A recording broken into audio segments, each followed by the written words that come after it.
My daddy's making it hurt.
Forgive me, but I'm here. Forgive me, but I'm here. In the words of the great Ric Flair, woo! Yeah. What's going on, everybody? I'm a little bit late. I am. I'm a little late. I know. But here I am. I'm in the building. What's going on, everybody? I'm too busy. I'm too hyped right now. I'm celebrating. I'll tell you why in just a second. But welcome once again, everybody, to the one and the only. This is the Big Time Show that is being seen and heard live as we speak on several different platforms. On YouTube, on the Big Time Show YouTube page, and the Big Time Show Facebook page, on the Twitch page, and on X, or better known as Twitter. What's going on, everybody, on today? I'm happy. I'm excited. Can't win football in the pros. I win in college after a great day that the Michigan Wolverines beat the Ohio State Buckeyes. There's no apology for that. There's no sorrow for that at all. If you're a Michigan fan, you already know we despise Ohio State. And Ohio State despises us. And I'm just happy again when everybody thought that we would not win. Now everybody is sick as a dog because the Cowboys, see how I messed it up? The Wolverines marched right in that building and had them boys ready to fight us because we about to plant the flag right there in the center field there, right on their logo. Oh, they was mad. Oh, Ohio State was mad. They wanted to beat up my boys. They want to beat up my boys on the field. They team mad. This is what a rivalry is really all about. It ain't really. It's barely a little respect. You understand? I mean, we don't like them. I don't like them.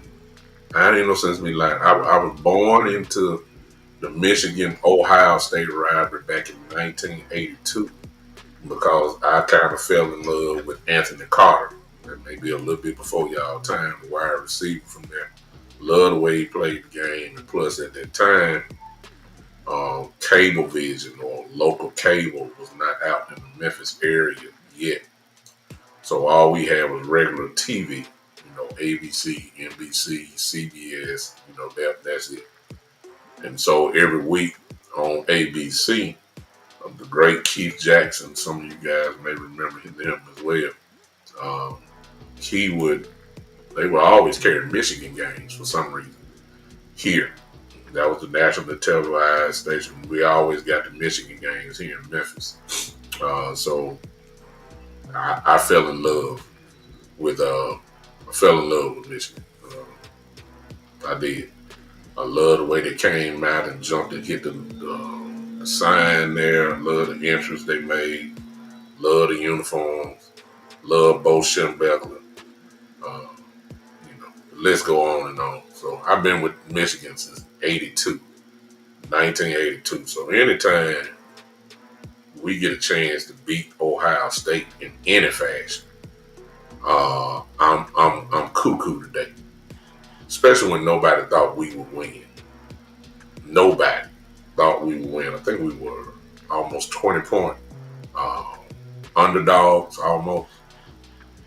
And we just ruined Ohio State. Now they very well still may make the playoffs. And look, that was our season. Michigan is now 7-5 on the year. We obviously are going to a bowl game. Obviously, we will not make the playoffs. But if you're a Michigan fan, you know what today meant. It means everything. It means everything. What it also shows is that on any given day, you can be beat. That's what it proved once again. And I guess that's a nice little segue as we talk about Dallas Cowboys today. On any given Sunday, no matter the record, you can be beat. Especially in the pro game, because everybody is a pro. Everybody. All right. These rivalry games, man, are real tricky. And Ohio State would testify to that today. That it's real. You expect the unexpected. If you saw the game, the Michigan game today, you saw the roller coaster ride that we're with, that we had today. It was a roller coaster ride, and that's what you get out of a rivalry game when teams know each other so well. All right, what's going on, everybody? Share. Hope you share the content today. If you're not, hit that like button as you come in. Smash it about 20 times for me, if you don't mind. Just smash it real quick. If you want to contribute to the podcast in any form, if you're on Facebook, you can go to use the stars there. If you are on YouTube, you can hit the super chat button there, and you can do that as well. I am going to turn that on, as a matter of fact. I don't think I did it, but I'm going to do it now. I think I'm going to do it right now. And I just did it. Yeah, all right, done. Done with that. Let me speak to everybody that's here. I hope you guys will share. Joe, what's up? Kid Cowboy, what's going on? Coach Breedlove, how you doing, sir? Shane, how you doing? Joe, what's up again? Got most of the family. I came on yesterday, finish it up. And I just came on here today. This is my regular day, so I came on. Figured I don't need to repeat myself from yesterday. So I just started on Cincinnati now. And then on Monday night, we'll have another show looking at. I might have a guest that might roll in here a little bit later on too. So be prepared for that. That's if he show up. May have a guest here. So stay tuned. Which is why I look a little, better as far as production goes. I got it wide, everybody can see, so when you come in, I can adjust it rather quickly than struggle with everything else. All right, let's talk real quick. Cincinnati. Cincinnati is one of those tricky teams, especially this year, that if you look at their record and you fall in love with their record and say, well, they're not that good, you might get beat by 20. Because their record really does not indicate how they really are. They're really not a 4-7 ball club. They're really not. They I know everybody say your record is what your record is and all that type of stuff. But, when you have a quarterback like they have, you don't have a great offensive line, which we'll get to in a second. He does have 2 world-class wide receivers, though, that will tear you apart if you let it happen. Has a pretty good tight end. They really don't run the ball a lot. They really don't. They really are a pass-happy, pass-first football team. It sounds very familiar, They really are that type of a team. Their defense will give up 30. That's part of the reason why the record is what it is now. Where they are good at offensively, they're really not that great defensively. So they can be scored upon if you have that type of offense. That's pretty much a general view of them. Their record is what it is, almost kind of similar to ours. They lost a lot of close ball games. Burrow is still getting hit a whole lot, just like it was his rookie year, all the way up until now. They've never protected him. Well, they tried to get people, but those people cannot block for him. So Burrow has taken another beating this year so far. And obviously that is want to do an early key to the game. That's one of the things that we obviously, need to continue is to keep beating them up. Like he's been getting beat up all year. So that's a key thing in there. Joe, I see you put a note on here. Let me see what you said. Did you see Jimmy Johnson's interview?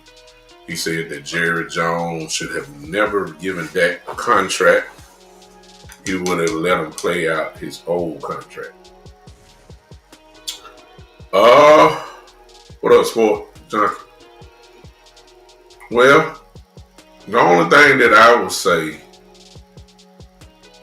about what you just said, Joe, is not trying to be disrespectful or smart mouth to you, but really is to each his own. You have the pushback to your comment and to Jimmy's comment is, everybody situation is different heading to the contract. And I believe that there is, to be honest with you, I believe that there is no right or wrong to this. I'm not gonna say Jimmy was wrong, but let's just play the role right here, and let's just act as if they did not pay him and let him play it out for this season. And let's keep the same scenarios. Okay. Um, if they wouldn't have paid Dak, then Dak would have played probably his last game in Dallas, because if they did not pay him and he got hurt like he did, um, the narrative would have been, you know, they didn't pay him. You see what I'm saying? And you can imagine what the other side would have been saying. When I say the other side is for the people that said pay Dak. If they wouldn't have paid it, that would have been kind of like the Earl Thomas situation in Seattle. Y'all remember that? Y'all remember they didn't pay him, let him play it out. I think Earl broke his leg or something like that. If you remember, Earl flipped off the team as he was being carted off. That type of thing. Well, it would have been the same feelings for that. You think it would have been a barn burner now? That would have been the talk of ESPN, Fox, everybody else. Dak is out for the season. He's not going to play out his contract because he's out for the season. And if a lot of people say if I was Dak, I wouldn't even go meet with the Cowboys anymore. That would have been the narrative. Now the other side is what happened. And Joe, this is what I'm going to say to you and whoever else agrees with him, that they should have paid him later. When you know, or when put it this way, when you feel like you have the one, when you feel like it don't make no difference if the fan base don't think he the one. When the higher ups make the decision and say, this is the guy, we can't afford to let him out the door. Then if that is the case, and that was the case for Jimmy and Steve and whoever else, they said, hey, what's up, Chris? I see. If that was the case, then you do pay him. What you waiting on? You see what I'm saying? If you know this is the guy, the argument obviously could have been made. They should have paid him sooner to get more salary cap this year. Same thing could be said with CeeDee Lamb. They could have paid them early since they already kind of obviously had their mind made up to pay them both this season. I mean, before the season started. They should have went in and paid them earlier since they knew they were going to do that. And they could have got an extra $20 million. That's been well documented.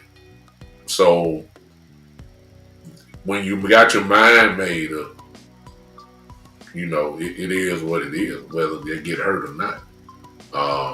Jimmy is cut from a different cloth. You know what I'm saying? Jimmy Johnson is cut from a different cloth. Jimmy is the type that will cut you for having a bad practice. That's how Jimmy Johnson is. And I love that. I mean, I love it. There was a fear when Jimmy came. You didn't perform, you certainly get cut. You know, Jimmy's quite different now. If you wanted to risk losing that, then you don't pay him. That would have been the result. And I really believe they wouldn't have paid him early. And Dak got hurt like now and be out for the year. And the Cowboys did not take care of him when they knew that his day was coming and knew, you know, he was already been franchised before, already done went through all that. Then I wouldn't even took a meeting with the Cowboys. I would have moved on to Green Packers. Now, I agree with it. The other part is, Joe, that right after Jimmy said that, I believe it was somebody who said, no, it was Colin Cowherd who interviewed him and said, and this is low down to think, but business is business. If they wouldn't have paid that, whoever, well, I ain't gonna say whoever. The Cowboys would have got him done probably a little cheaper. Maybe not a lot, but cheaper. Because he's coming off a season and you know the Cowboys make you pay the price for being hurt. You know that, right? You may have been able to get him instead of for 60. You might have got him for maybe 56, 57. He still would have got paid. Now he would have went to another team, would have got 64, 65 man. With a tore up hamstring that nobody knows about and all that type of stuff. He would have got that. Teams would have brought him in and worked him out because by the time training camp getting next year, he would already, be fully recovered from that. So he would have went in there and just, just going, he would have got at least 63, 64. Y'all crying about 60. He would have got 64 with somebody like the Raiders. That's just the truth. If the Giants don't get Shedeur Sanders, and you're looking for a quarterback that can kind of speed up the process, but then if that would have been the case, if Dak would have been available, Dak would have been your guy. For real. For real. He would have been. He would have been the number one free agent off the board. No question. All that type of stuff. So I get what Jimmy's saying because Jimmy coached like that. Jimmy ran the team. Jimmy would have done something like that. And I don't have no doubt in my mind about that. Jimmy would have done it. And you can't argue with Jimmy because he got rings on his finger to prove that his system works. The way he did business back then, it worked. He got 2 Super Bowl rings back to back. It worked. So I'm not knocking Jimmy at all. I'm just saying different time, different place. That's all. But that's a good point, Joe. I saw what he said. That's why I say it can't be in today's time. That don't work with these young guys now. You can't do that now. And there ain't no written rule that says yes you can, but Jerry already got bad press as it is. I see Kid Cowboy says he's not wanted in Dallas. I don't know if that's the majority, Kid Cowboy. There are plenty that don't want Dak in Dallas, but there are millions that do. There are millions that don't want him. So I don't know who the majority is. I don't know. The only thing you can do really speak for yourself on that. So, but regardless of that, it don't make no difference what you want because we all know that the Cowboys married Dak Prescott. They took him to the altar and they committed to him for the next 4 years. And Dak committed to the Cowboys for the next 4 years. And because of all the little details in his contract and all that type of stuff, it is a guarantee that he is not going absolutely nowhere. It's not going to happen. So we can play the what if game all day long. The bottom line is Dak is very happy that he got paid before he got hurt. The Cowboys probably said, if I knew then what I know now, maybe I would have done maybe just a little bit different. I guarantee that's what happened. So, but one thing about it, he'll have a star on his helmet for the next 4 years. No question. Unless something crazy come out and he wants out of Dallas and he waives that no trade clause and all that type of stuff. Kid Cowboy, I'll play with you for a minute. You say he'll have a very short leash. But who's going to be behind him? Who's going to be behind him, kid? Because all the short leash is dependent upon who you have on your team. Even though he ain't going to have no short leash, but who you going to have behind him? Next year, he starts off with a full, clean slate. Mostly everybody will be healthy until they get hurt again. Optimism will be in the air.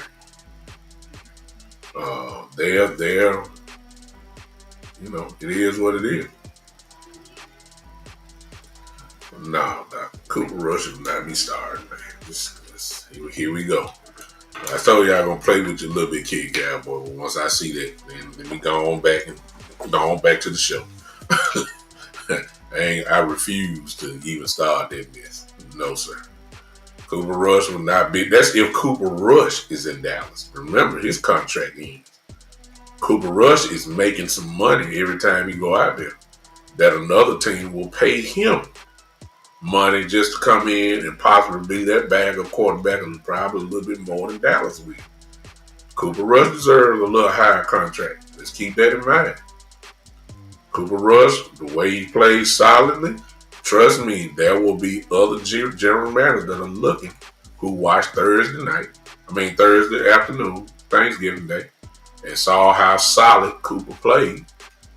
Not spectacular, but he didn't hurt his team. He actually contributed. And there's some teams that are saying, like, hey, we may need him to be our backup quarterback, especially if you have an injury-prone type quarterback. Kind of like Cincinnati, for instance, who we getting ready to play. Somebody might look at Cooper and say, well, you can come in and run this offense in Cincinnati. Give him Chase and give him T. Higgins and, give him the little tight end they got. Cooper Rush can do the same thing. And team will pay big money for a backup quarterback. And that might be a price that Dallas does not want to pay. Keep in mind his contract ends this year. So it's not a guarantee Cooper Rush will be in a Cowboy uniform next year. Just keep that in mind. That also goes for Trey Lance as well. That's keep that in mind. You got 3 quarterbacks on a 1 year. Well, not Dak. Dak has been taken care of. Cooper Rush and Trey Lance on a 1 year deal, which means at the end of this season, they can go anywhere they want to. Keep that in mind. Keep that in mind. Now, I'll say this, since we're playing the what if game, I guarantee you that if some kind of way Mike McCarthy is still the Dallas coach next year, he will go to bat for Cooper Rush and say, I need him here. I ain't got time to teach a new bag of this offense. I don't have time. See, that's the other thing. Dak is getting nicked up almost every year now. Hey, I ain't got time to be experimenting with somebody new and trying to catch them up to speed, especially a rookie quarterback. If you're drafting one, if you give them a veteran in, it got to be somebody that's familiar with Mike McCarthy's offense, at least some close to it. That's if he's here. If Mike McCarthy's not here, okay, then depending on who your coach is, now we're talking possible different type of quarterback. So just keep that in mind. While we talking about Dak, you got 2 backup quarterbacks that on their last year deal too. So keep that in mind as well. All right, Cincinnati.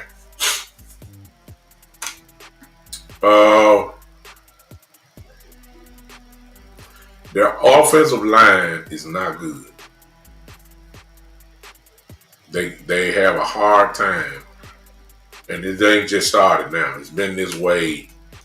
It's been this way for the last 3-4 years, and Burrow has been hurt every year since his rookie year almost. He's been hurt. Other than the Super Bowl year that he went to the Super Bowl, he's been hurt every year since then. He gets hit a lot. He got hit a lot this year. He just hadn't been injured this year, but he's taking shots. So right off the top, and they do pass the ball a lot. And so common sense tell me right off the top, you got to touch him. You got to touch him. You got to make him uncomfortable as possible. You got to get him off his spot. You got to make him move.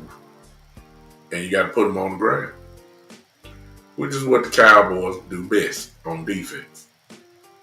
So this is a team offensively. This is the type of offense you want to see because they don't run the ball too much. And notice I said at the beginning, Burrow is a great quarterback. He can hurt you. Notice I said that Chase and T. Higgins are the truth. Great wide receivers. Got a pretty good tight end. But what you did not hear me say was that their running game was great, which it is not. Chase Brown, I believe that's his name, is the running back for them. And he's had one 100-yard game. And then most of his games, he averages probably somewhere around 45, 46 yards a game. Only have maybe about 12, 13 attempts. I'll just read it again. I kind of wanted to make sure I was seeing things right because he's okay against the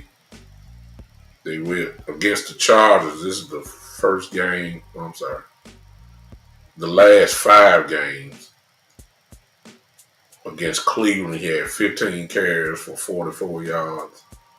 Against Philadelphia, he had 12 carries for 32 yards. Against the Raiders, he had 27 carries for 120 yards. Against Baltimore, he had 13 carries for 42 yards. And then against the Chargers last week, he had 22 carries for 86 yards. So, when you did do the averages of the carries for the last 5 games, it's under 20.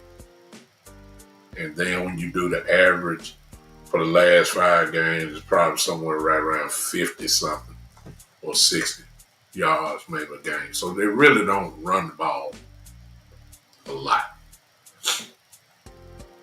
They really don't. So they're a passing team. And they got one of the best in the game. As far as Burrow goes, they can do it. So the question is, are you going to send heat, a lot of heat to Burrow away, or are you going to try to play zone a lot? And I believe really that's dependent upon down and distance, to be honest with you. I believe they're going to go after Burrow and take their chances. You can't have it both ways. If you put a zone on Burrow, he will pick you apart. But if you bring some heat to him, the ball going to get out a little bit quicker. He's not a great movement type of guy. He's not. And that's what you got to do to beat him. So I really believe that this week, especially if Law is coming back, D-Law supposedly, Overshawn is playing great football right now. Parsons is playing great football. Golston is playing great football. OC is playing pretty good as well. These are the guys that's going to come with the funk and going to try to knock his head off. I think that's the way that we got to play Burrow defensively. I don't never think down, which leads to another thing. Let's not get ignorant. I hope Mike Zimmer don't get too happy here. This is what I be scared of. See, don't let the record fool you. Chase is still Chase. Which what I mean by that is, let's not try to be heroes. Let's not be trying to go one-on-one. I don't care who we get. I don't care if Bland is back. I don't care if Diggs is back. Ain't nobody got no business going one-on-one with Chase. I'm sorry. He's still Chase. He is. You got to pick your poison. Either you're going to let Chase beat you one-on-one, or you want T. Higgins to beat you one-on-one. You can't double them both. So pick your choice. I'm not letting Chase. What's up, Miss Virginia? I'm not letting Chase beat me. If it's T. Higgins just don't have to beat me. And I'm not saying it because T. Higgins is trash. He is by no means nowhere near the trash. He is a great football player. Great wide receiver.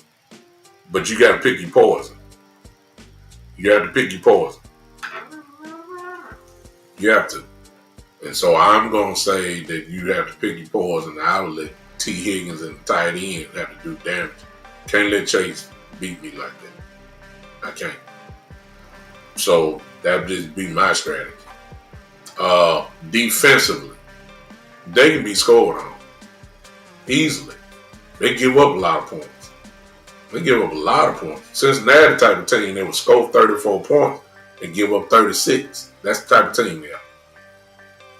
They can score 34, but they'll give up 36. Now here's the problem. We can't score 36. We ain't built like that. Not this team.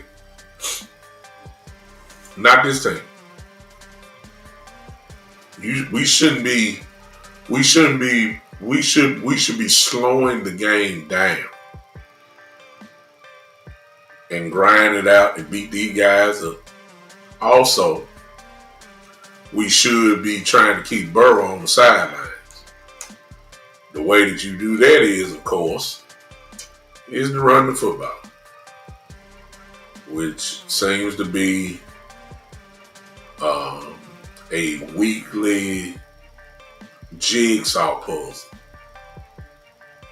And I understand Rico finally got 20 carries last week, got 20 some carries, I get it. But it be those moments in the game with Coach McCarr to have amnesia. Like he done forgot how we got to where we were.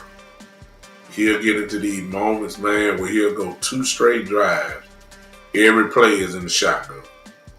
And every play is a passing play. You're going to these lulls in the game where you just have 2 or 3 straight 3 and outs. Ain't ran the ball one time. He do this every game. Finally catch on at the end and then run the ball, and Rico have us all saying, why didn't he do this in the first place? Look what Rico is doing. Look how he's running. Look how many yards he gets. Well, it could have been that way the whole game. Except at some point, he tries to make his quarterbacks Joe Montana. That's what the problem is. He does it with Dak. He does it with Cooper Rush, and he would do the same thing with Trey Lance if he was in there. Regina D-Law is scheduled to come back. He is. He's scheduled to come back. And the fortunate thing about it now is that he has all these extra days. The good thing about Thursday is that on Thursdays, the Thursday game, it gives us a 10-day, especially since we're playing on Monday night when we come back. That's more than a bye. That's another week for a bye. So we're in real good shape here. If he is coming back, you got extra days. But I will say this, same thing I said to Regina about Bland. I said the same thing. When we start talking about foot injuries, those are very tricky. Because nobody said nothing about D-Law as far, what is he done? What has he done with his foot? Nobody's, we haven't seen it, but they have. I would love to see how he's running. I would love to see how he's really moving, and then I would like to see after the practice if he's having any type of discomfort, if he's having any type of swelling. Those are things that will determine whether he come back. Remember, they told us for weeks that Bland was ready to play. Shoot, it took him an extra 3-4 weeks before he finally came out there. That's because he finally started running on it and stopping and cutting it. You know what I'm saying? Stopping on a dime and have to chase people and all that. And all that intensity is there too. Why you running like that? You're running hard on the field, 100 miles an hour. I don't think Bland really running 100 miles an hour in practice because, you really want to take it that many reps in practice. They were trying to preserve. Well, the same thing probably going to be said about D-Law. Now you add in his position, now you got to deal with 300-pound men trying to push you out of the way and your foot, kind of getting stuck in the turf a little bit while you try to push back and you know what I'm saying? So I just say hold on a minute. I don't think he taking, He can simulate as best as he can, but I don't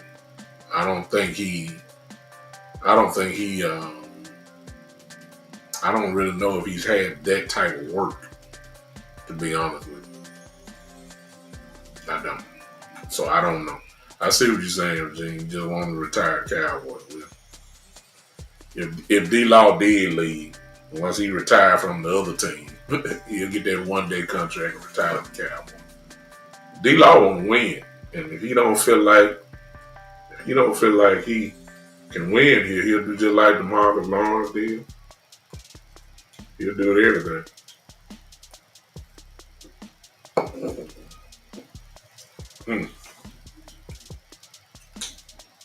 Yeah. Diggs supposedly is playing. I haven't heard anything about Jake Ferguson. I don't know, Lee. Diggs is supposed to be playing. Matter of fact, just about everybody's supposed to be back. Monday night against Cincinnati. I don't know about Ferguson. I haven't heard. Maybe you guys have. I haven't heard. I haven't heard anything about Ferguson. So I don't know. I really don't. To be honest with you, I hope Mike McCarthy has learned something. Excuse me, in these last couple of weeks, with Schoonmaker playing well and blocking well too. What I hope is that he incorporated a 2 tight end set, and that could be some of your passing stuff there. Cooper Rush is very comfortable throwing to tight ends, so we need to take advantage of that. It's time to run the 2 tight end set. You don't know what they're doing when you come out of 2 tight end set. You don't know if they're running the ball. You don't know if it's a play action where you can just hit a tight end and gas them up in the middle a little bit. That's the kind of support Cooper Rush needs. I hope he's been paying attention to see what's been going on and incorporate that into when guys come back. It's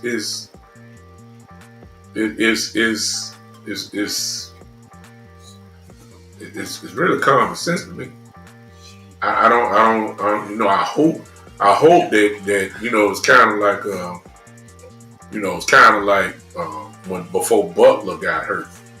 Like, this dude plays well. I was saying, okay, if you want to preserve Bland or Diggs, don't put Butler back out there, for a couple plays. Keep everybody on the pitch count.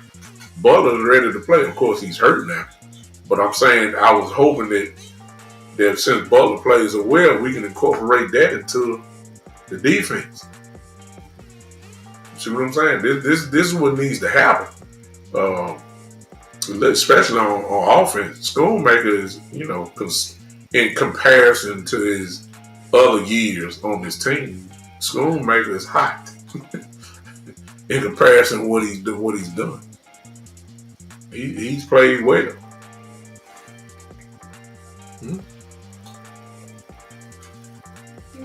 So I really need them to so what'd you say to Cowboys? Hey, how you doing? I see. Yeah. Well, the argument was the Cowboys was that they were, I think it was Joe who said that, what Jimmy Johnson said that we shouldn't have, he wouldn't have gave him a contract to let him play it out. And I said, well, keep the same scenario and you didn't pay him. Then he would have been hurt for the year and everybody would have been upset. Mostly everybody would have been upset that he didn't get paid. Now he hurt. And that would have been another whole new argument right then. But they paid him. There's really no sense of even talking about that. They pay him, they're married to him, and he's married to us. So it is what it is. Joe says, I hope the Steelers beat the Bengals tomorrow.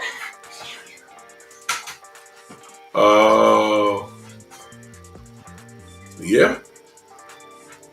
You want them to be as down as possible when we see them Monday night.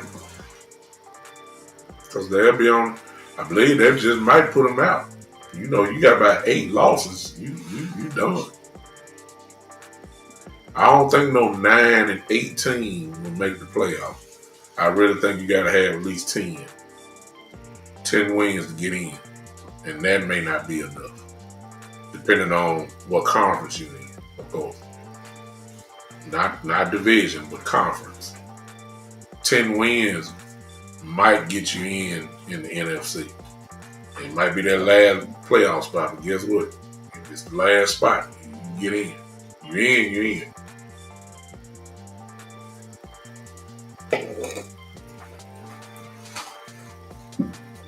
Just as simple.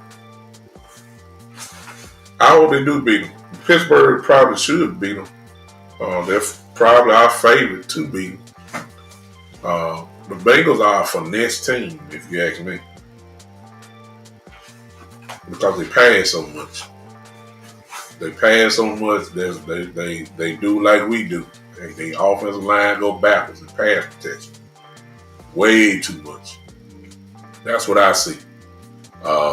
They're finesse, and you don't have to. If you bully them up, you got a real good shot at beating them.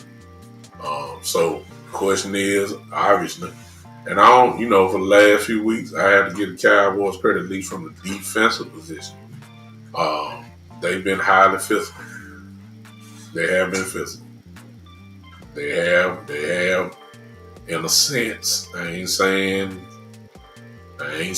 they dominant, but I'm saying there have been times in the game. I think that's safe to say. Yeah, I'll say that.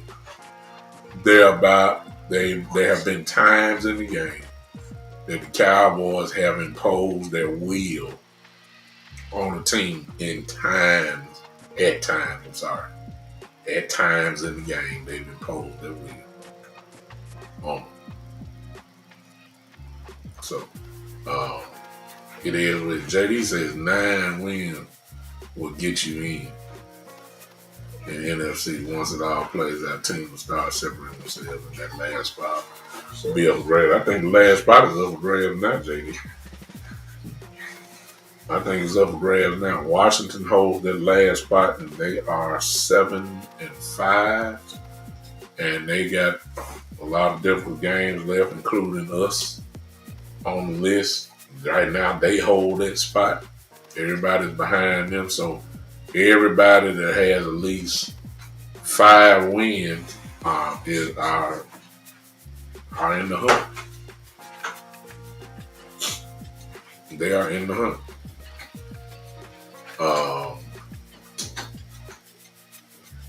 So it's a must-win game, obviously. That's a good thing about it. The Cowboys are already in playoff mode. If they can pull out this miracle and get to 10 wins, which please don't get me started. I'm not saying we gonna do that. I'm just saying they have no choice. If they talking about really making the playoff, and they not tanking, so we already know that by now. Sorry to some of y'all, but they're not tanking. We already know that. So they're on the road of trying to win games, and they got a 2-game winning streak going. This is the biggest game of the season to me because of the record and because of who we're playing. Because, see, nobody want to get a Cowboy credit for what they did against the Giants, and they start making excuses for Washington on why we beat them. But listen, let me tell you something. If they can beat a real good offense, like Cincinnati, because Cincinnati does have a real good offense, then the confidence level for this team is about to go sky high. And if a team gets, this the time when a team kind of start getting just a little hot. And it is where it is. Yeah, Terry, you can kiss Travis Huntley back. It's over. I mean, that was over once we beat Washington. Once we beat Washington in the Cowboys, before we played Washington, I believe we had the 9th pick in the draft. After we beat Washington, we dropped to 11th. Now that we just won this game, we 14th in the draft right now. So every win that goes gets worse and worse. If you want to call it worse, we back in the middle. Plus, the way Travis Hunter been playing the last couple of weeks, he's not going to make it past number 1 anyway. Excuse me. Well, it just depends on who got the worst record. See, Travis might make. I'm going to say this. We don't really know who the number 1 pick is. We know the best player is, but we don't know number 1. For instance, if the Raiders end up with the number 1 pick, it will not be Travis Hunter going number 1. The number 1 pick would be Shedeur Sanders, if it's them. If Jacksonville, however, gets the number 1 pick in the draft, Travis Hunter will be the number 1 pick because they already got Trevor Lawrence. They don't need a quarterback. It will be Travis Hunter. See, it really all depending on, I even say this, like New England. If New England gets number 1 pick, they already got a quarterback, Drake May. They ain't forgive up on it. It won't be Shedeur Sanders. It'll be Travis Hunter. Who else is in for number 1 right now? Carolina. If Carolina gets the number 1 pick, they're going to take Shedeur Sanders. They would not be Travis Hunter. So really, as far as Travis goes, it all depends on what team really has the number 1 spot. Not in this case, Terry. They're not going to draft Shedeur Sanders when they got Trevor Lawrence there. They just paid Trevor Lawrence. See, that ain't going to happen. If Jacksonville has the number 1 pick, it would not be a quarterback. It would not be. If it's New England, it won't be.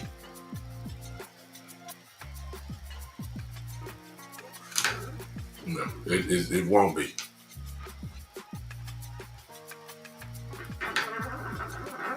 Hold on a second. Why are you putting me in a different? No, you're not a different. Oh, don't put me in nothing else different. Leave my stuff alone. It's good. Okay. It just all depends on where is it. So, Cam Ward, I thought I saw somebody say Cam Ward. Cam Ward ain't get drafted until, maybe mid first round. And that's just depending on who the team is. Like, who really needs a quarterback? I'm serious. Like, who really is in the market for a quarterback? The Jets, maybe. The Giants, definitely. Maybe Tennessee, maybe. Carolina, for sure. I think who else I'm forgetting? It's somebody else. But yeah, it's only about 5 or 6 teams that really say, yeah, we want a quarterback.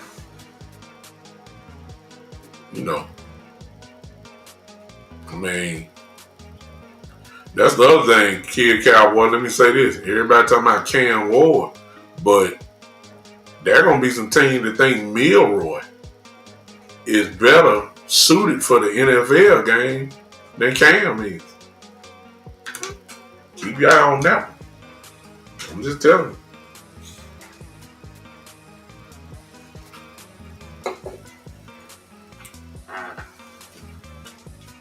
But in the first round, Shane, see, this is a classic case of what the fans want. And I keep trying to save y'all from heartache and pain by trying to implement our thought process on the Jones family who think totally different. Here are the facts. We value, the fan base, we value running backs. The Jones family, however, do not value running backs. I mean, we know this. Their mindset is we can get 2 or 3 guys for a cheap price and can do everything that just the one does that we pay a whole lot of money to. That's their philosophy. Y'all know I'm telling the truth. So when you start talking about a number 1 pick in the first round and it's a running back, no.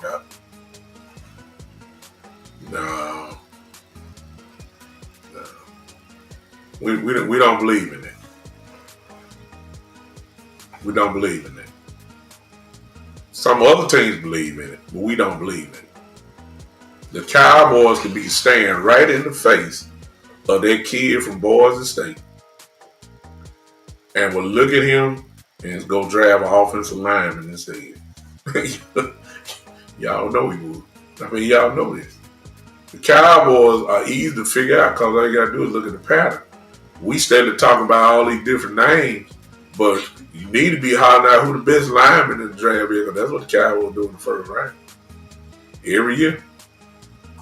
Offensive line. That's what we do. And y'all know I'm telling the truth. So I just need to know where we gonna be. I just need to know where we gonna be at the first. Well, I'm just saying there's gonna be, but here's the comparison though, JD, and you may be right.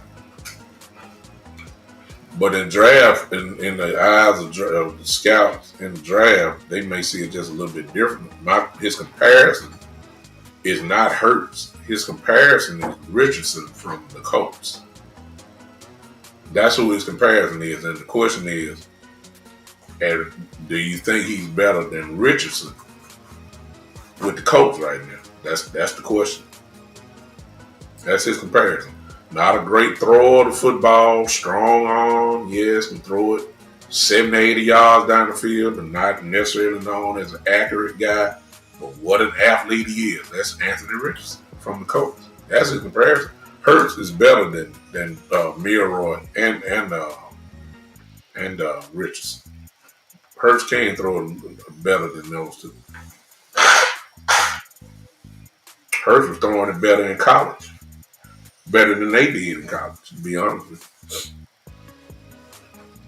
you. And teams will give up. What did Richardson go in the first round? Even though he couldn't throw, I think Richardson went in the top 5, if I'm not mistaken. If I'm not mistaken, he went top 5, maybe. So, he probably will go. You got to keep in mind, JD, people get desperate for quarterbacks. You know that. We've been saying that too many years. People always overvalue quarterbacks. All of them just about going, the ones get all the publicity, they go in the first round anyway. So he's the same type of guy.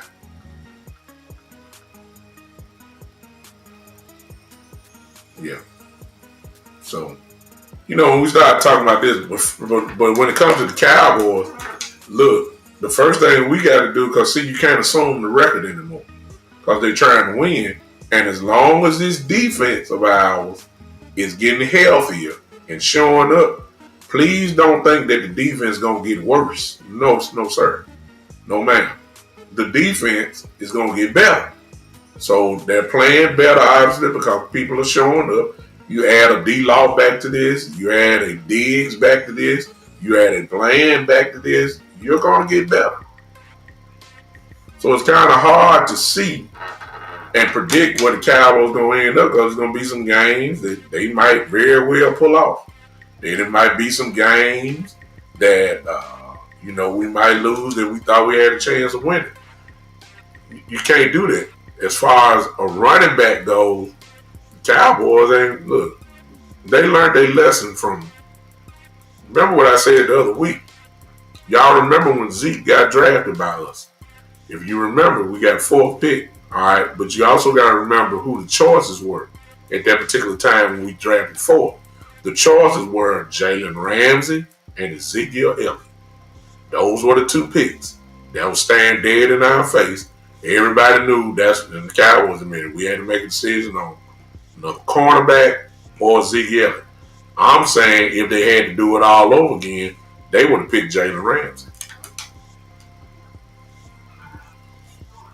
They learned the hard way about Zeke and paying money and give him another contract and all that type of stuff. They're not doing it. They're not. Wide receiver and running back, you can get away with drafting low and getting a real good running back in the 4th round, in the 5th round. Shoot, I even say the 6th round. Some of these running backs that are running now are undrafted, like Pacheco in Kansas City. I mean, come on now, undrafted. See how well he played. He's not the only one. So wide receiver and running back, you can get some athletes, some real ball players late. Why you gonna spend all that money on the running back, and then have to pay him again? And then you got to pay him that first round money too, even though there's a cap on it. But I'm just saying, 20, 21-year-old kid at the end of his contract, he'll still be 25 years old. If he put any type of production up, you got to pay him top market value. Well, Cowboys already showed you with Tony Pollard what they were going to do. They might franchise. Then they ain't going to pay you no more after they franchise. They'll get 4 years out of you, whatever your contract is, 4 years. And then they'll pay your franchise tag. You get 5 years out of them. And they'll say, okay, you get a little bit older and you ain't as productive. We gone. You can franchise them twice if you want, but that's going to kill your cap. That's what the Cowboys plan is. They'll get a running back, use him up. Then if he's really good, they'll give him one more year in the franchise tag, and then after that, goodbye. Same playbook with that you just saw with Tony Pollard. Same thing. Tony Pollard got good, made a Pro Bowl. What they do? They franchise. Got one more good year out of him. He had another productive year. Guess what they said? Can't pay you. Going on down to Tennessee. That's what they're going to do with running back. So they don't value running back. So I'm just like Kid Cowboy. If we get a running back, it's going to be 3rd, 4th round, 5th round, something like that. And they'll get somebody young. And they already got Rico here. Now, the question is, if I'm not mistaken, Enrico's contract ending this year. So the question is, are we going to pay Rico? And that's a real question. Because although Rico's had a good year so far this year, the question becomes, because you got to do the whole body of work, right? I said that about Dak. Y'all like to talk about 1 year Dak, and he did this, and then y'all like to tell us y'all just going off the all-pro year he had. You got to do the body of work. Okay, what the body of work says this about Rico. He stays hurt. So why are you going to give him a nice big contract when he's hurt? Yes, he's having a good year this year. So far. But why are you going to give him another contract and he stays hurt? See what I'm saying? So there's another one. If you bring a running back in, you're obviously not running a one-back system. You know that. You already know that. So you run a 2-back system. Can we, the Detroit Lions are teaching everybody what to do.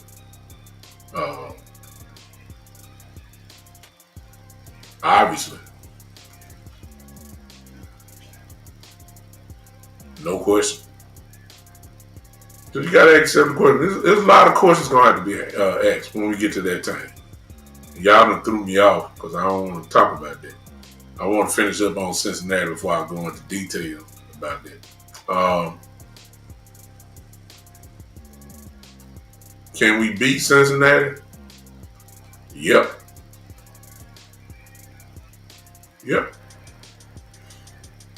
sure can. Easily. Easily. I think we can beat Cincinnati. I ain't gonna say easily, but I think we can. I think that we can. I think we can take them out. Yeah. I know y'all want to admit it, but I told y'all we get to the part now where we are getting to the easy part of our schedule, if you want to call it easy. And this is where you can end up racking up a few wins, stacking it up. This is where we are. And yeah, some of y'all gonna be mad. I think I saw somebody say we're not making no playoffs. I never said we did, but I am saying they already got on doing exactly what I said. They're gonna stack a few wins now. Now I don't know how long the streak gonna last, but if they stack up about the four in a row, then we gotta have a conversation. We gotta have a conversation like, okay, y'all. I know y'all said, you know, it ain't gonna be this, it ain't gonna be that, but ladies and gentlemen, they ain't number one game back from the last wild card spot now. I'm just saying. And if they're only one game away, there's a lot of strange things can happen. You let Tennessee pull off the upset of beating Washington tomorrow. And then the Cowboys pull off a win against Cincinnati. Man, they only be one game back out of the last spot. With about what? 5-6 games left? Come on now. That ain't insurmountable. I mean, come on now. Plus we got them on the schedule. Come on now. And everybody else is in that same category. If they said everybody else is 6-5 or 5-6 or 5-7. So I mean, everybody is right there. Everybody's right there for the last spot. Remember, 3 wild card spots this year. You can forget 2 of them. The Vikings and the Packers will get there. Detroit is going to win their division.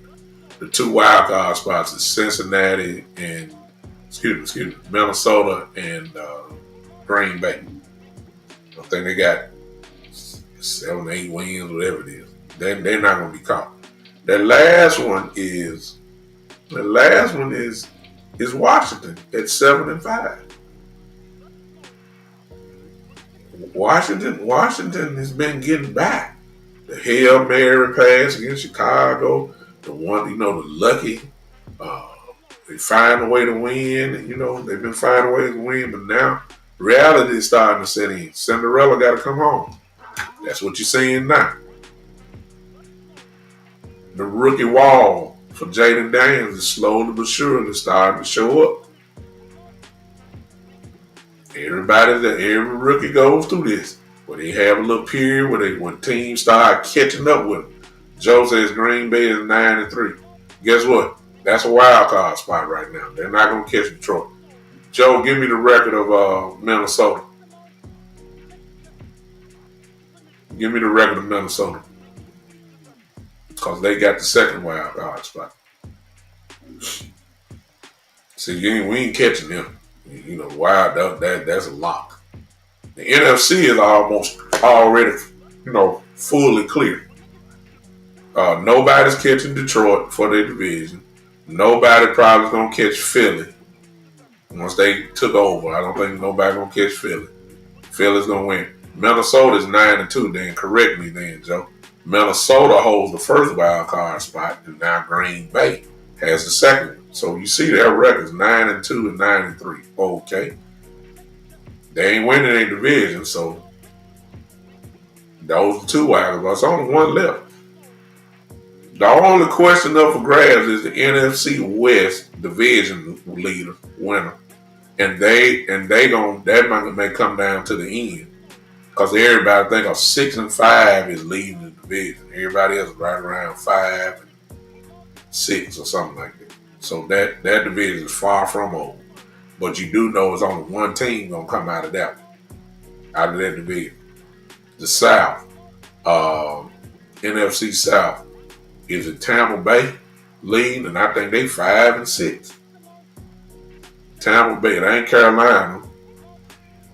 It's not Atlanta. That's probably going between Atlanta and Tampa Bay.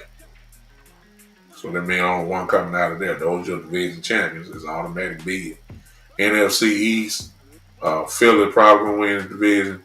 NFC North, Detroit, NFC East, Philly, NFC South, and West. So two of those teams gonna be division. Then you look at the rest, everybody else, everybody at the same record. 6-5, or Washington holds the last spot at 7-5. The NFC playoff picture really is almost a done deal already. This ain't hard to figure out. Thank you, Joe. Look at that. Look at this. Look what Joe and JD saying. The NFC is almost it's already almost figured out. The wild card is really not a. You're gonna have all these teams. Look at these teams here. Somebody's gonna win. That's the NFC West, Joe. By the way, somebody's gonna win that division right here, right? Seattle, Arizona, Rams, 49ers. All of them are in it. But whoever don't win it, 3 teams, all of them gonna enter into the wild card spot for their last spot. Okay?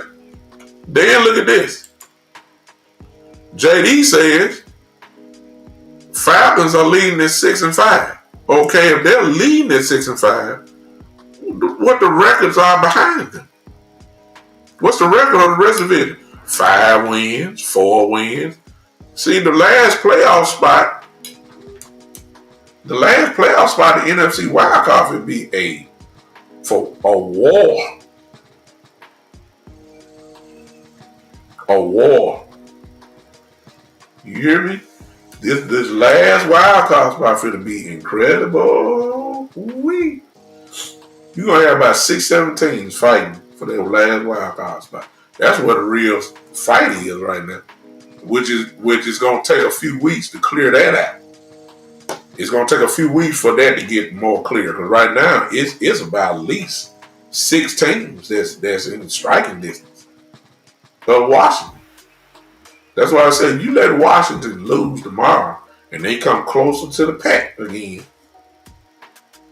This thing's gonna get interesting. And the Cowboys are right in there in that fight too, with their 5 wins. 7-5 right now is the last wild card spot. And Washington is stumbling a little bit. I'm just saying, y'all. I know playoffs, you know how bad we've been looking. But see, no matter what the record is, because of the other records, and depending on how we playing, that we are going to have a conversation about, the playoffs. Yeah. Because I feel like the defense is going to get better. And they are playing very well right now.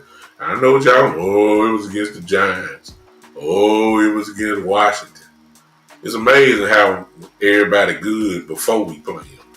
Like Washington. Everybody was saying Washington beat us by 20. Then when we beat them, now Washington not a good team. It killed me. Y'all, they killed me with that. Before we got off the flight, before we got off the plane in Washington, everybody was saying Washington is this, Washington is that. JD Daniels is incredible, and Dan Quinn is this and that. Soon as we beat them, though, now all of a sudden, Washington maybe it's not as good as we saw. Washington is not. It's just unbelievable. And that's why Michael Parsons said what he said, and he playing like it. He's playing highly motivated. Overshawn has been overshawn all year. D Law only when he come back, he only know one way. Full all out effort. Bland only knows how to play one way. That's what I'm saying, y'all. See, this defense has the potential of carrying us. That's what I'm really trying to say. Because, see, I done seen it before. I've seen it. I've seen that happen. So I'm not once them guys get a little motivated and the stars start playing like stars. Okay? The stars are playing like stars. The all pros are playing like all pros. Once that started to happen, ladies and gentlemen, please understand, it's some strange things can happen. I'm telling y'all. But we'll wait. Look, I'll wait and revisit this conversation. No, I ain't gonna wait because it's week by week. I'm gonna have this conversation again after Monday, next Monday night. And we gonna see where we are. How is it still gonna be a 2-game lead, or is it gonna get chopped down to 1? And if it get chopped down to 1, then I'm gonna say this. Okay, y'all do know we going to see Carolina next. Okay. Exactly, Fernando. Joe Lewis playing lights out. And if we beat Cincinnati, I know what the Las Vegas is saying. Y'all know right now Las Vegas has us as an underdog against Carolina, at Carolina. I guarantee you, we beat Cincinnati, that'll turn it rather quick. And we'll go down to Carolina, and if they play like the hair on fire, then I'm going to say we probably should beat Carolina. And that will make it a, 4-game winning streak, possibly? I don't know, Terry. The schedule is favorable. These next 3 to 4, these next 3 weeks is favorable. Then we got to pick it back up and play Philly again. Then we got to play Washington again. Some other team I forgot, but who else we got to play? The little last 3.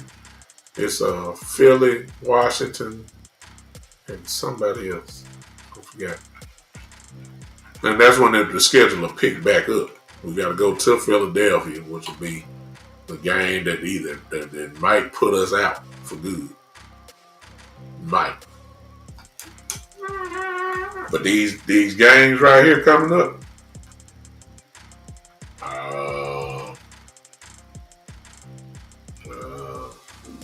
the Bucks, that's another one, exactly. The Bucks is going to be a big one.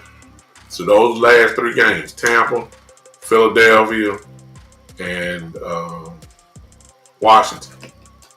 Those are going to be the 3 games that we're going to have to strap it on real tight and try to make it happen. You get all these games here that I believe that we got a real good shot at winning, possibly going to those last 3 games with a 4-game winning streak. You'll be in the picture.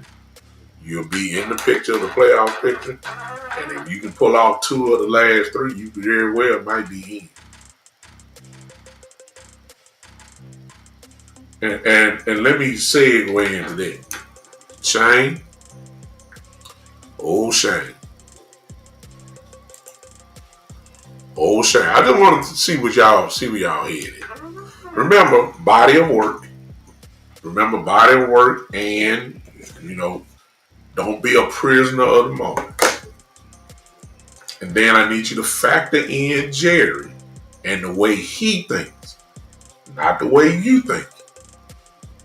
I need you to jump out of your shoes. I need you to jump into the mind of Stephen Jones and Jerry Jones, which won't be hard because y'all been Cowboy fans as long as I have. You know how they think. I want to tell y'all this.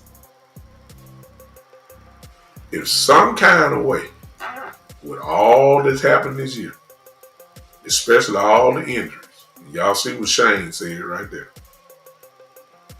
And Mike McCarthy still pulls off at least 10 wins, another double digits a year, with your quarterback gone, and you survived all the injuries, and you still put up 10 wins, and a possible playoff berth. Because nobody ain't expecting you to win the Super Bowl. But nobody definitely didn't expect you to make the playoffs. If this man wins 10 games, he ain't losing his job. Because the narrative will be, we already know what he can do when he got a real team. Now, the narrative is going to be, the man going to win you 10 games with backups. He ain't going to lose his job, y'all. Remember, don't think like you. Think like the Jones. $2 super chat. Appreciate you, Terry. He said they're going to be resting players for the playoffs. Nah, they ain't going to rest. Like, they that close, they going to play. If they that close to locking a playoff spot, they going to play. We got a long way to go, but I'm just saying. A lot of people already counted out. You don't want to feed the ego, Shane. I get it. But if they pull it, if this man gets this team to the playoff, if this man wins 9, I don't even say 9 games, and that don't even have to be a playoff berth. If he wins 9 games, it's gonna be kind of hard for. I'm saying that, cause the Jones family gonna be saying this. Well, he did this with this, and we all know we didn't have a loaded gun. Imagine if he has the loaded gun. Now on the other side, body of work. A lot of us can say, well, we did see him with a loaded gun, and he still couldn't get out in the first round of the playoffs. So that's the other side. Then you got to go to the playoff games in which he said, well, I didn't have the guys prepared. You come out in the playoff game, getting beaten by 25 points in the first quarter, and that type of stuff, getting ripped apart in the playoff game, and you got to come out, I just didn't have these guys prepared. And I heard them say that multiple times. That part has to be thrown into the mix as well. You got to talk about that. But I'm gonna tell you right now, if he, some of y'all ain't gonna like it, but if he gets this team to 9 wins, 10 wins, man, he did a hell of a job as a coach. I'm sorry, y'all. Sorry. Y'all can talk about clock management and penalties all you want. That's fine. All that got to be figured in too. Remember, he had that clock management and penalties every year since he's been here, and he still put up 12 wins. Even with that. So, you can't, if everybody want to talk about what a great job Mike Tomlin has done this year, and he has, you're going to have to, if the Cowboys, as bad as everybody talk bad about them, and we know everybody been hurt this year, and we know that we lost the quarterback this year, and he still puts up 9, 10 wins this year, man, look, y'all gonna have to reevaluate y'all stance on Mike. Y'all still might want him gone. I ain't, if that's what you feel, I'm not knocking it, but let's not act like he didn't do a good job. And I got a feeling I can actually see 9 wins. I'm just saying. You have to throw that in too, Terry. Now the Jones family ain't gonna admit that part. Terry says the Jones family never gave him a level playing field. Didn't get him no help this year. This year he didn't. No depth, no nothing. It was just strictly leaning on the draft. No help. Free agents that you got was bottom of the barrel free agents. Guys you ain't never heard. Guys that was in Cracker Jack boxes. working at Kroger, your local Walmart, changing tires and instant oil change and all that type of stuff. That's where some of these free agents come from. That's where they come from. And you still get nine wins out of this? Y'all can't, y'all got to give Mike, y'all might say goodbye, Mike, but please say he did a good job this last year if you get him 9 to 10 wins.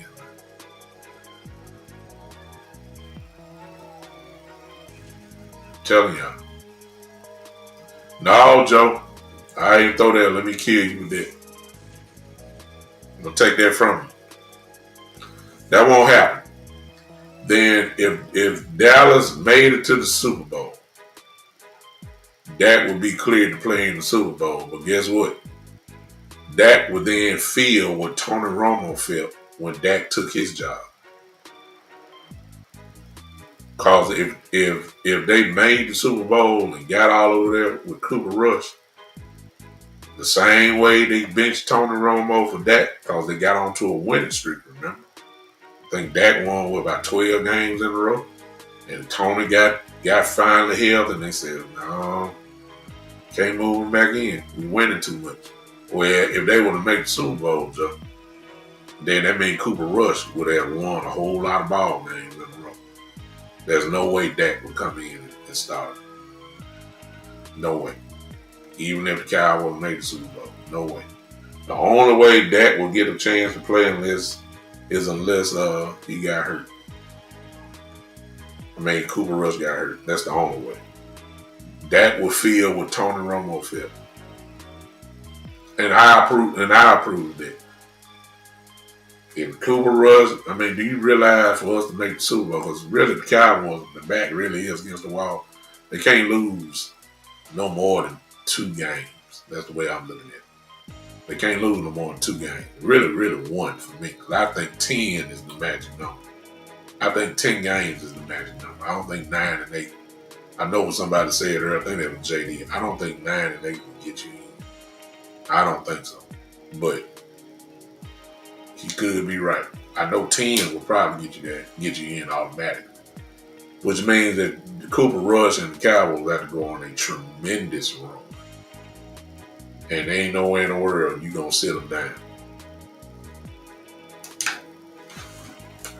Get that? All right. I'll see you guys Monday night. Y'all enjoy the rest of your holiday weekend. A lot of football on, obviously, tomorrow. A lot of football on tomorrow. Last note, did y'all notice for all these haters? I know y'all seen it. Let me see if I can show y'all this. Let me show y'all this. Y'all bear with me. I need to send this to my email. And then I'm going to show y'all.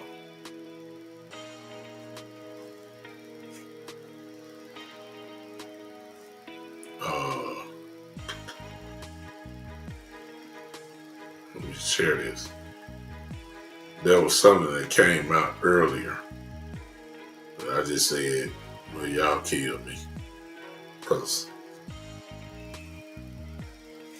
let me share this with you guys. Since I'm in this full screen here now, I know I can get there. I want to share this with you guys and say something to our haters.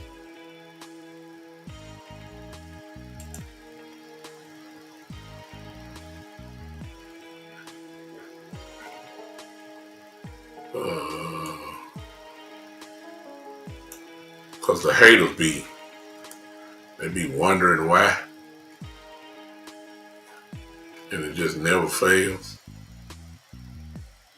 And just so y'all don't know that I'm not lying, I want y'all to see this live and in color, if I can get to it, which looks like it's not. If I don't get it this time, I'm going to just read it to you. Y'all, there it is. Just took a little time. All right, let me show y'all this. This is for the haters, y'all.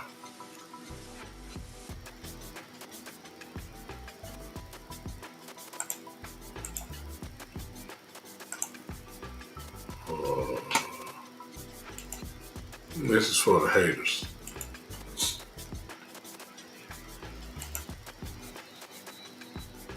It's amazing, isn't it? Y'all see that? The Giants-Cowboys Thanksgiving matchup on Fox earned 38.5 million viewers. It is projected to rank as the most watched NFL telecast this season on any network. Do y'all see that? Please go find Front Office Sports on your Twitter account. Download that picture and just send that out to your haters, because they have this hard time understanding why we are America's team. And we losing this year. We're losing this year. We're losing this year. Okay? And yet, trust me, that ain't the only thing that's on TV. This is the reason why we are America's team. Win, lose, or draw, everybody want to watch the Dallas Cowboys. Ain't that something, y'all? The most watched telecast during the regular season on any network. Now keep in mind, earlier in the day, the Lions played the Bears. They had all these great college games on. But yet, because of the Dallas Cowboys, do y'all see that? Let me see if I can get in here. Yeah, there I am. Do y'all see that?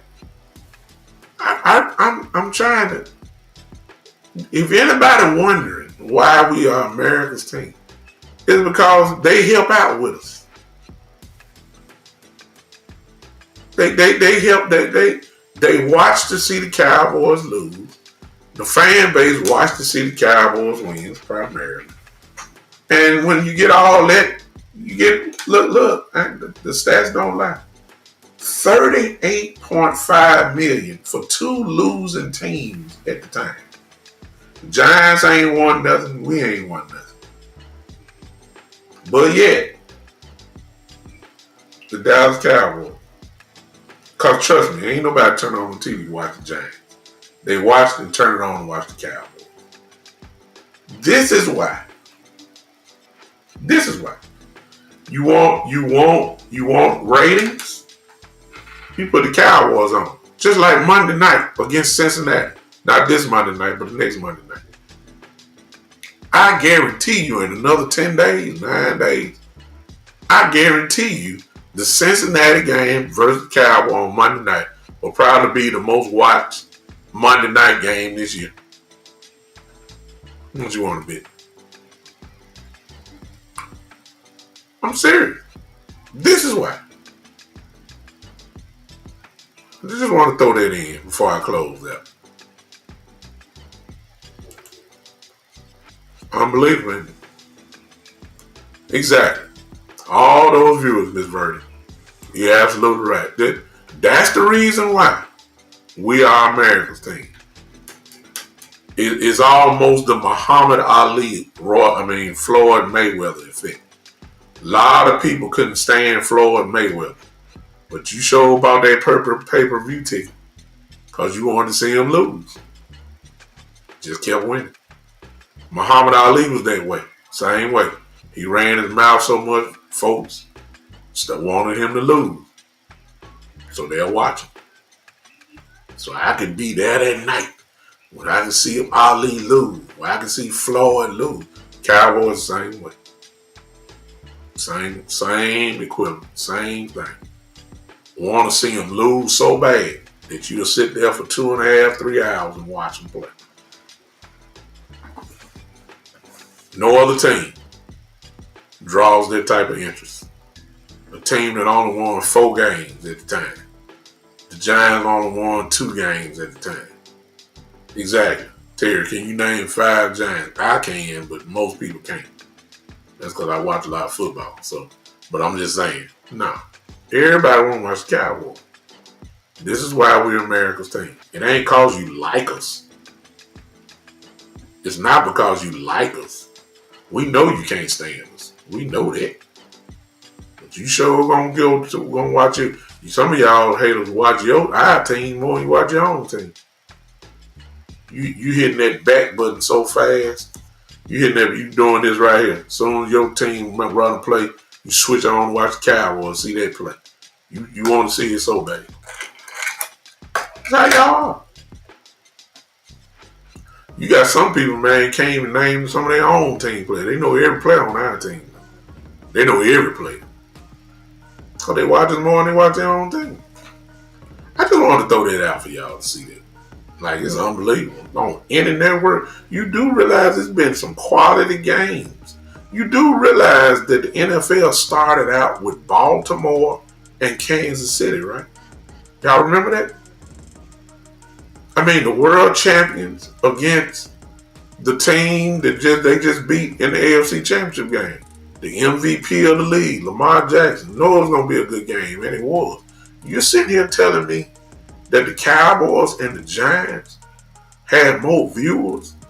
And also keep in mind, Thursday night game, that game was the opening night game. There wasn't nothing else on. Kansas City and Baltimore. Kansas City raised another banner in their stadium. It's Lamar Jackson, it's Baltimore against them. And you're going to sit and tell me that the Cowboys and the Giant game had more viewers than that game? Really? That ain't the only good game that done happened this year. That's not the only one. And you telling me that's the most watched game Thursday night? Than any other game this year? Man, y'all can't tell me nothing about the Dallas Cowboys. Y'all can't tell me nothing about the Cowboys. Nothing. They are a draw. That's why First Take talk about them all the time. That's why people on Fox, Sean McCoy, George Taylor, all them, that's why they talk about the Cowboys, because it's a draw. That's why the Monday night big for the Cowboys go on. That's why Fox, every time you turn it on, where they at? In Dallas. Tom Brady, this whole season, he done called more Cowboy games than anything. Because Fox is the home of the Dallas Cowboys. Tom Brady rarely gets to go somewhere else. Every game, just about he done called, has been in Dallas. Or he's on the road with Dallas. See what I'm saying? Cowboys, man. It's too much power in it. Alright, I'm done. Look, in the words of the great Johnny Cochran, the late great Johnny Cochran, I rest my case. I'm done. I'll see you. Oh, yeah. Yeah, Joe. Exactly. Another great game coming up tomorrow. Baltimore against Philadelphia. It won't even get close to the Cowboy-Giant game. Telling y'all. Watch. Alright, y'all enjoy yourself. Me, I'm about to go watch Survivor Series. The War Games. I'm about to do that. Go watch some of the rest of these college football games. I appreciate all y'all hanging with me. I'll see you guys Monday night. I'll come hang with you again on Monday night. We'll talk more about the Cincinnati Bengals. Some more stuff. Plus we'll probably start hearing by then that D-Law will probably be back. And I think we need to really start talking about Mike Zimmer, who's done an outstanding job too, I may add. Lord knows he's had nothing but injured people on his defense, and he done found a way to scrape and scrap, and now he's about to, look like he's starting to get some fruit now out of this. We need to talk about Kevontae Turpin a little bit more. I'll do all this Monday night. And then I need to talk about Mike Zimmer, that little sneaky move he done that he didn't think nobody noticed, but it's turned out to be a great move. That's a little tease. I'll let you know about that. Yeah. Until then, ladies and gentlemen.